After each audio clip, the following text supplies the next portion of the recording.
The Americans don't want to explicitly call for a permanent ceasefire. They have refused to do that for 5 months. They've vetoed anything at the Security Council that's called for one. So, as you say, they're looking at this as an off-ramp. They think it would be very, very difficult for Israel. After 6 weeks of stopping the war, there will be tremendous international pressure not to restart. And it might even be practically difficult to restart the fighting on the ground. And so they're hoping this will be a sort of backdoor way into a permanent ceasefire. That is not the line from Israel at all. As you say, they're still talking about moving ahead with this offensive in Rafah, the southernmost city in Gaza.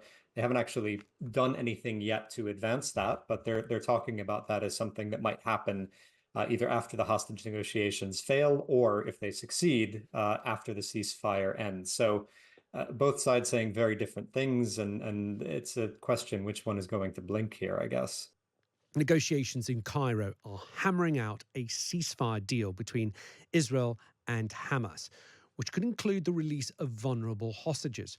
President Biden is pushing for an agreement before the start of Ramadan, which happens on the 10th of March. And here to give us the latest is Gregg Carlstrom, Middle East correspondent for The Economist. Gregg, thank you so much for giving us your time. Thanks for having me again. Gregg, what's the latest? What would this deal look like? How long would it last?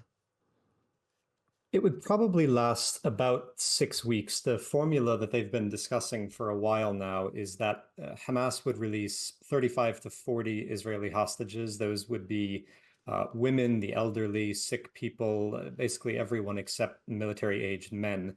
And for each hostage that they release, there would be 1 day of ceasefire. So we're talking 35 to 40 days. In return for that, Israel would probably free about 10 Palestinian prisoners for each hostage, but still negotiating on both sides exactly how many hostages are still alive in Gaza, how many of them are going to be released, and then which prisoners would be set free on the other end of this deal. Hmm. What about the way that this peace negotiations been viewed by either side? The US, of course, playing a big role. We are told that they are looking at it as a sort of almost like an off-ramp to de-escalate the war. So after the end of this these 6 weeks that you're talking about, for there not to be a return to the hostilities, but that is going to be the catalyst to end hostilities overall. And yet, we hear from the Israeli government side that this actually is going to be looked at exactly what it says on the tin as a pause to hostilities, a 6-week pause before the recommencing of hostilities to get rid of Hamas from Gaza.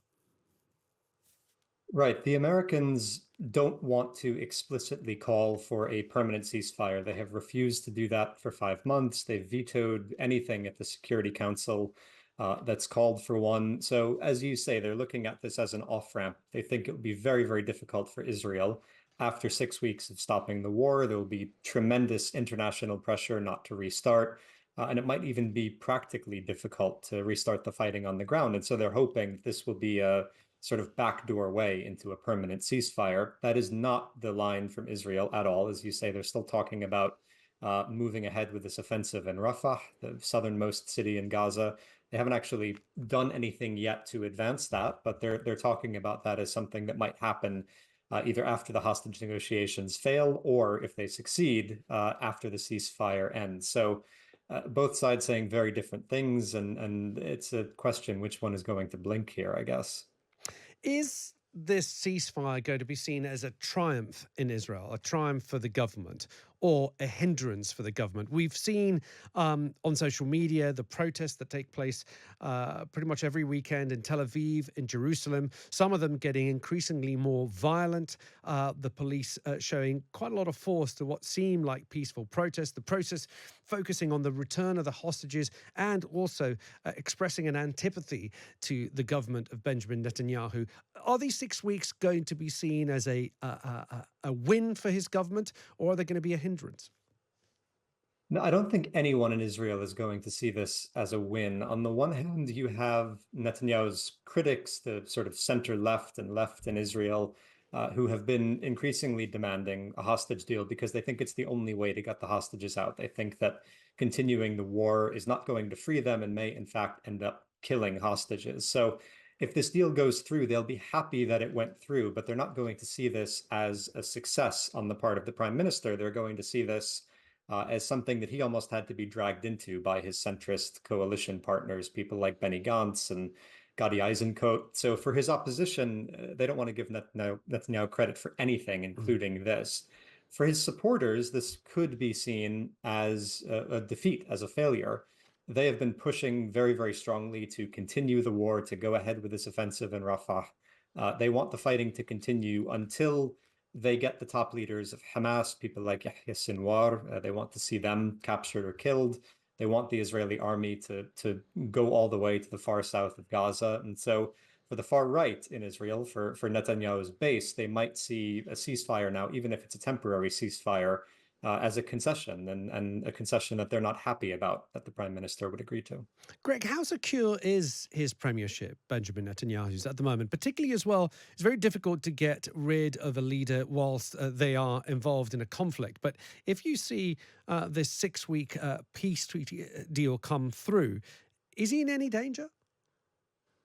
It's secure until such time as there's an election, and then it's not secure at all. It's very difficult, even in peacetime, to remove an Israeli prime minister. Mhm. You need to get a no confidence vote through the Knesset, and that's typically not something that happens. Especially difficult, though, as you say, in wartime. And the coalition right now, the right-wing members of the coalition, they actually have an incentive to hold together, even though they're maybe not happy about a temporary ceasefire or not happy about other things. They can read the polls, which say that if there's an election, they're going to lose that election. And so they have an incentive not to let the government fall apart right now. The question, I think, is if there's a ceasefire, even a temporary one, do people like Gantz and Eisenkot, the centrist opposition to Netanyahu, use that to try to galvanize protests against the government? Do they say, okay, the war has paused for now.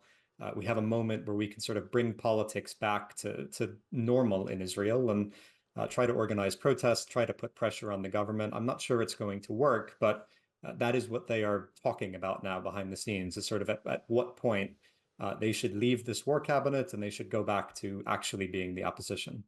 Greg, as ever, thank you so much for giving us your time. I really appreciate it. Thank you. Gregg Carlstrom there, Middle East correspondent for The Economist, speaking to us.